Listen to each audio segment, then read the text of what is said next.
Alrighty, it's 1 after, so we'll get started here. So good afternoon, everyone. I am Sarah Rivers, Senior Director of Connected Commerce here at IGA, and we're continuing our webinar series today on digital advertising. So I'm joined by our partners at Flipp. Aaron, Logan, and Russ will be joining us today, and we're going to talk about communicating advertising changes to shoppers, internal teams, and partners to smooth the transition and build adoption. So Aaron, I will throw it over to you to get us started. Thanks a lot, Sarah. Thank you everyone for the time to have a discussion as part 3 of our mini-series talking about how we can best help and support independent and local grocers as they navigate that print to digital transition. For those that weren't able to join us over the first 2 sessions, a large portion of the conversation was really focused on getting a better understanding of where the shopper is today and understanding how best to get the information to make decisions with confidence. So whether that's just a better understanding down to the zip code or even the walk route level of what do the shoppers look like in my area in terms, and how is that changing over time, to how does my current spend work in terms of efficiency versus the digital options, or does digital even work around my stores? All of those conversations were had in the last 2 sessions. And today's focus is, even when you have that information, it's not always very clear or easy to just hand that over to your internal teams and say, hey, I figured it out, know how to get to digital, let's just execute. There's a number of conversations that have to happen from an internal perspective. And even if you have the right information and assets from partners like ourselves, or working with Advay at the IGA team, or any other partners you might be working with, there still is a number of conversations that need to happen. So today's session, we focused around those internal conversations and how you can work through them to make sure that not only yourself, but all the teams that would need to be required to drive that successful execution are in the same page and set up to drive us towards success. So we always like to start off these sessions with a little bit of information as to, again, what's going on with the shopper. Obviously, topically, with a number of different things that are going on, this is top of mind, especially with things that are happening with SNAP. But the US shopper is really dealing with that cost of increase in a number of different ways. What we're basically seeing is that 1 in 3 Americans, if they just spend money on the necessities within their lives, fall within 5 to 10% of their 90 to 95% of their entire take-home income. So that means that if they pay for everything, if they just want things after that, they're only dealing with about 5 to 10%.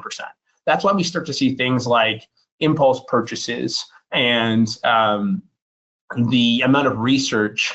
Impulse purchases are going down, the amount of research that's happening is going up as they try and understand how to navigate those challenges.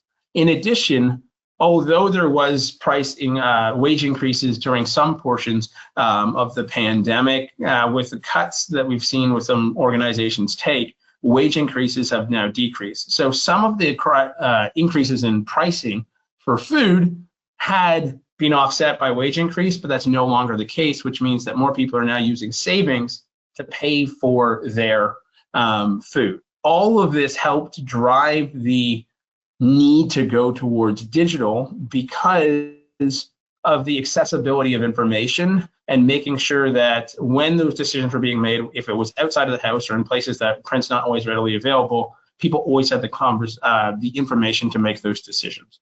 So when talking about internal teams, really sometimes we get stuck with the, is it print or is it digital? But at the end of the day, what's the most important thing to understand is, how can I get this information to my customer? Because they've made so many different changes in their lives, and these are the top 10 when surveyed across a number of different shoppers, but it looks different. Some people are looking for less prices, some people are just using impulse items more differently, some people are saying, okay, I'm gonna drop in this category but spend more here. The most important thing to understand is that not only your business, but the shopper is going through so many different changes. It's important to understand how you can make sure that you're with them every step of the way. And predominantly, retailers have moved to a digital transition to do that just because of the ability to update that messaging more often or tell more complete stories.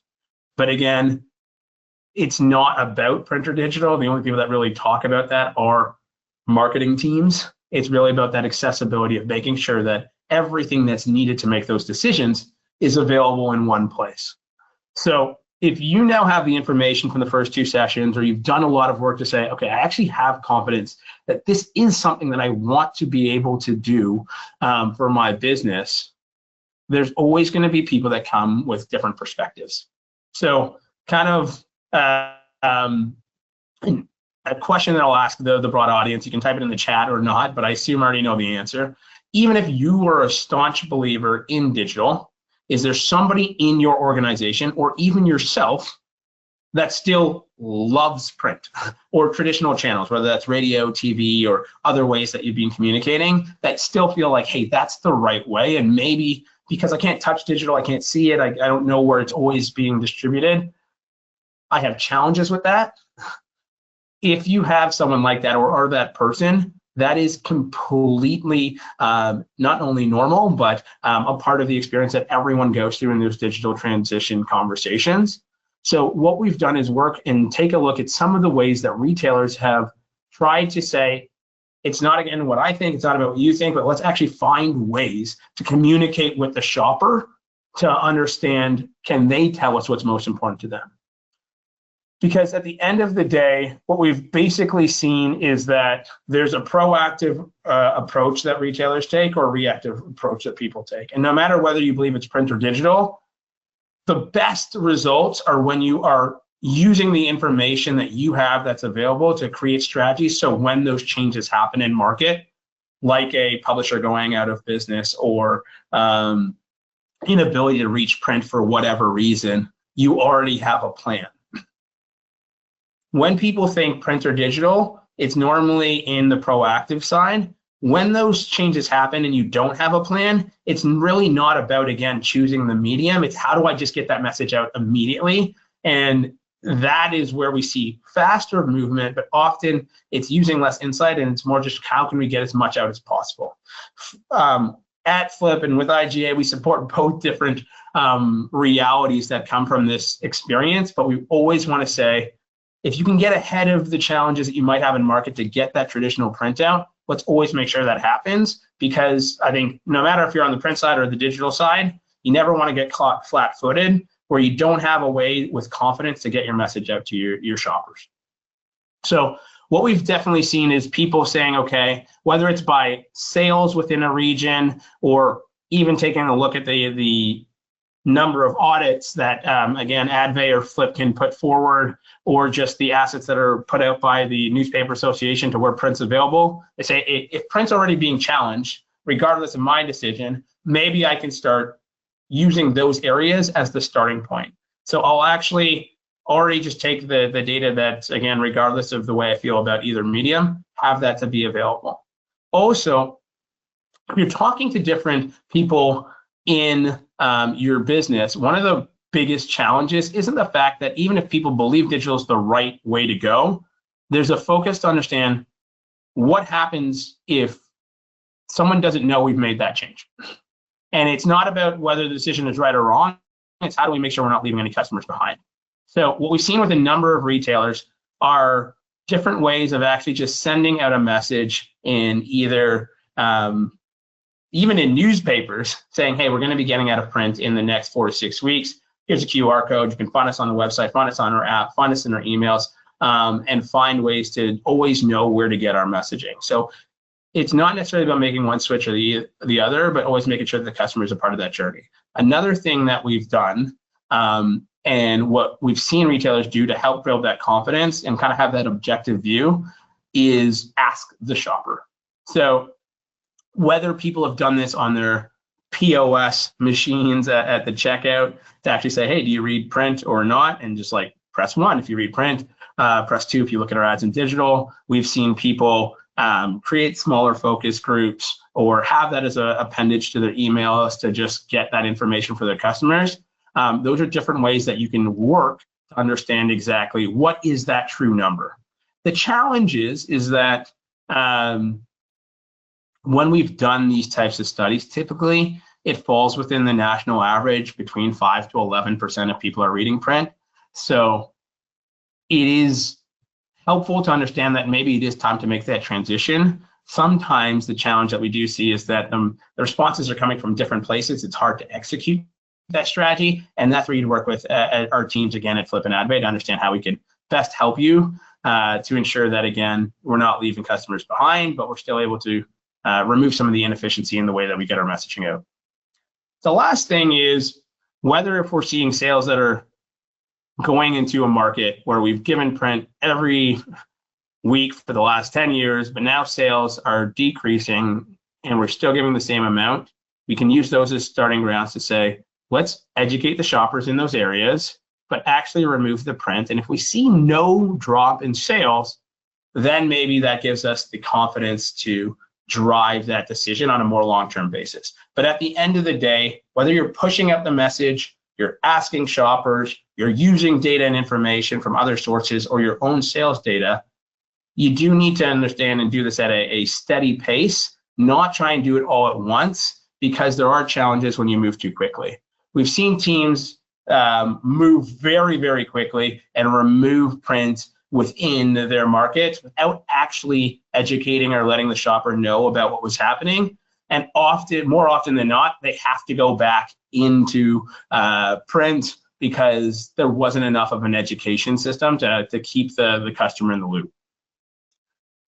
You've probably seen a couple of those examples, whether it's like Kroger's even done it multiple times, and they've had challenges in doing that. A lot of independents have seen the bottom line impact and pulled dollars because they knew the inefficiency was there, but then it's not always all the customers that stop going, it's the customers who rely on that information the most. And if we talked about the challenges that you have within financial realities, it's also the customers that are willing to shop your store and actually make a meaningful impact, but might have a higher sensitivity to value and the offers that you drive that stop going. So for this example, what we actually saw was that people that actually read the ad the most were the ones who stopped going to the store from the store that pulled it too early. Because what they basically said is, I go to a place every single week in digital, in print, to plan my shopping trips. And if there isn't somebody there,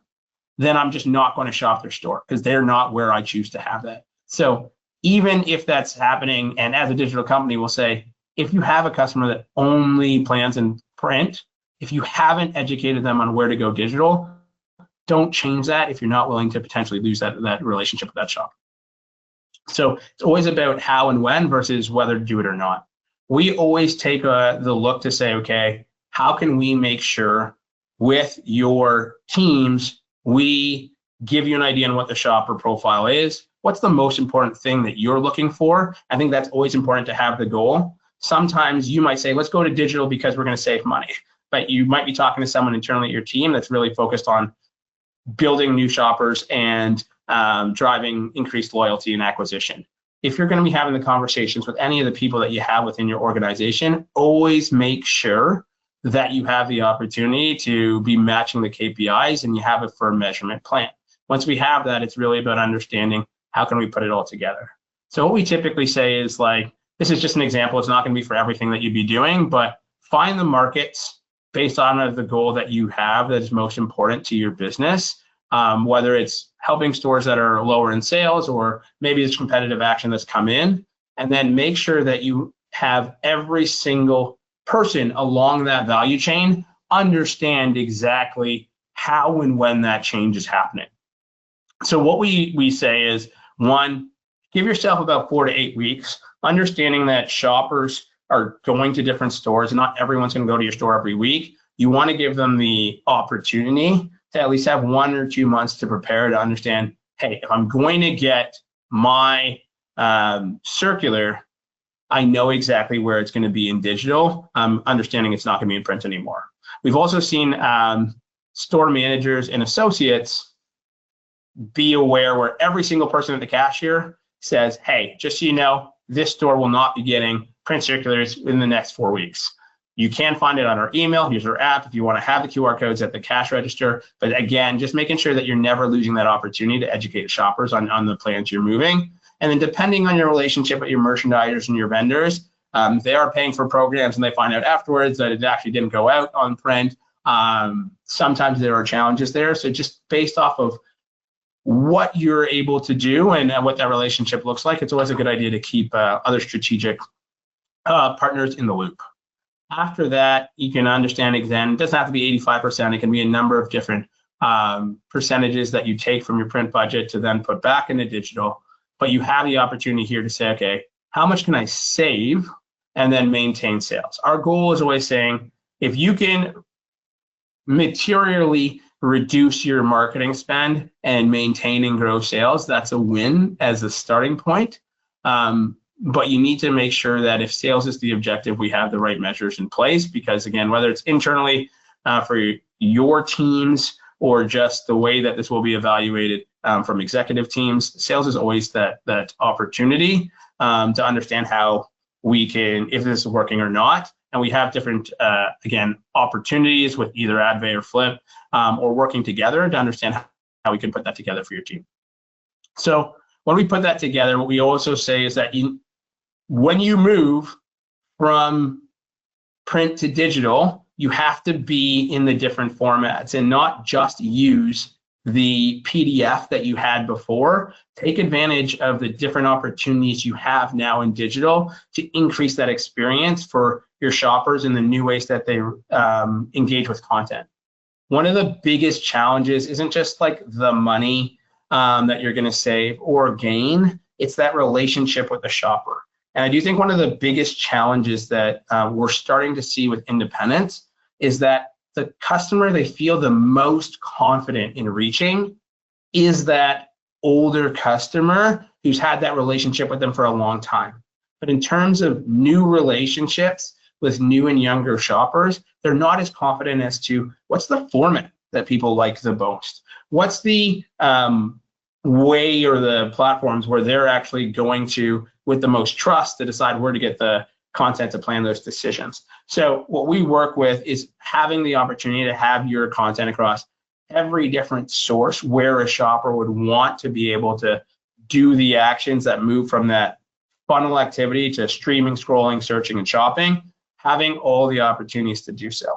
Because although a lot of the conversations you're probably having with your teams right now are either short-term or in year, the biggest challenge when we're talking to leadership teams is them saying, right now, baby boomers and older consumers are the highest spending generation for my business, but that's most likely changing by most economic forecasts in the next 4 to 5 years. And I don't have a strong relationship with that new generation that's going to be spending more than baby boomers. And I need to figure out how I can do that with confidence. So when we're talking about just moving the economic side and again, reducing your marketing budget, having more opportunities to still maintain sales and have that higher level of efficiency, the next step is understanding, okay, how can I also ensure that with that new digital experience, I'm able to create a more valuable interaction with the shoppers that I have? And how do I ensure that for that new customer I might be acquiring, I'm adding in content that's going to be most effective for them? So things like, again, telling more local stories with daily deals, or helping other internal teams that are having challenges getting their messaging out that don't necessarily historically haven't fallen within the circular. Adding in content that's going to make it more impactful every time you reach them is important. And again, whether it's two-tier pricing with loyalty information or being able to be more adaptive to the changes in competition, to have real-time pricing updates, or if for whatever reasons you're not able to provide the items that you thought you'd have in time, being able to in real time move items that are out of stock and replace it with items that are still relevant for your shoppers. These are all things that help to complete the story. So it's not just about money. It's not just about one shopper or the other. It's about making sure that every single time you have an interaction with a shopper, you have the best possible message, and you're incorporating all of the items that drive the best possible experience from the teams that are involved, not just the traditional teams that may be involved in the print process before. So again, whether it's category information, loyalty information, or taking even just like what the browsing behavior is for a lot of the shoppers to say like, hey, items in your area that have been added most to shopping list fall right here. And using that information to be tied directly into the experience helps to drive all the behavior that we're looking for.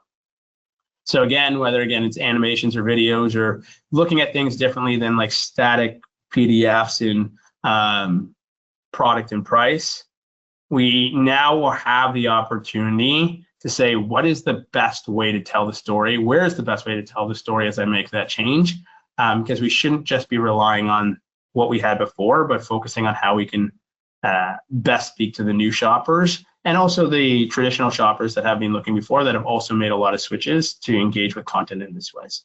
So that's the majority of the content that we had today. Really, what it goes back to is that reality has changed for the shopper.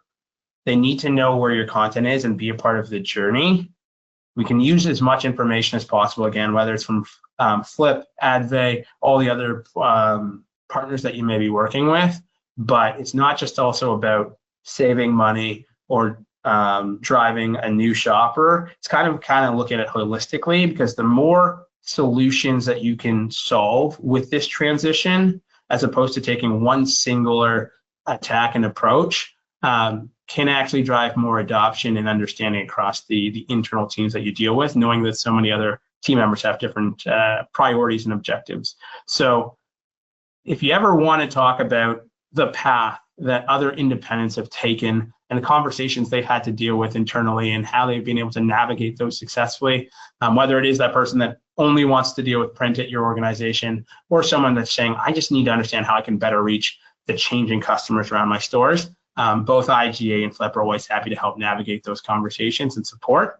But that's where the majority of the content goes today. We have one more session left where we'll be kind of putting a bow on everything and tying it together with actually walking through a retailer experience through that entire journey. But if there's any other questions, more than happy to answer them now. So we got a couple of questions here. So what are realistic short and long-term goals when shifting a budget to online from print?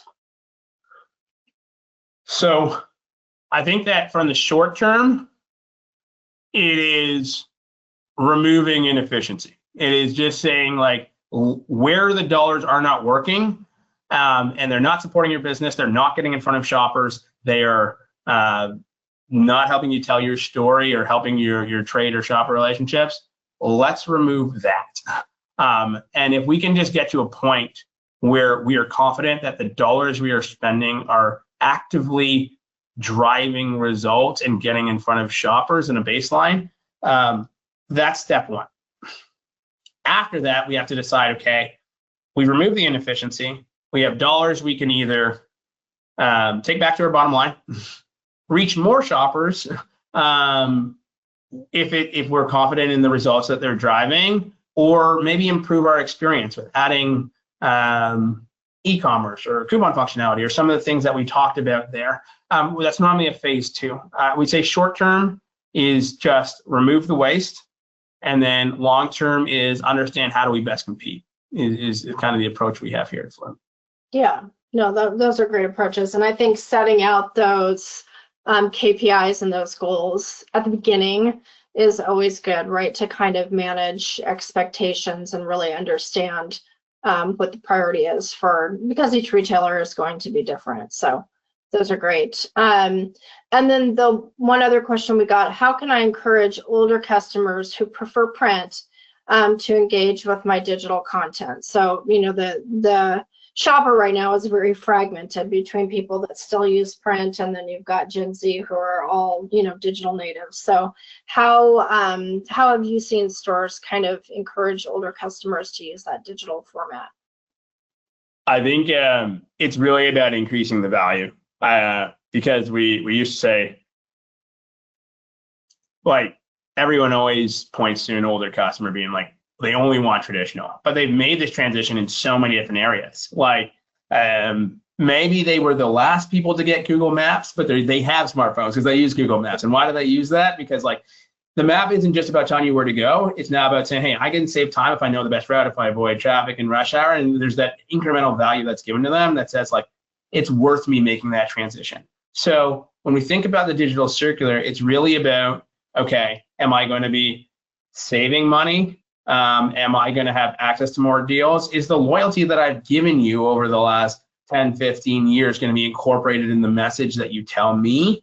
It's really about providing that value beyond just the price and product PDF. If you just do that, the incentive to move is less. But again, whether it's maps or they're looking for a new house and they might use Zillow as opposed to the paper that used to be at the end of the street, they've made the transition when there's enough value to make the change. Right. That's a really good point. Okay, I think that's it as far as questions go. So we'll look forward to you joining us next week for our last mini webinar, and we'll see you at the same time, same place. Thank you all. Thanks, everybody.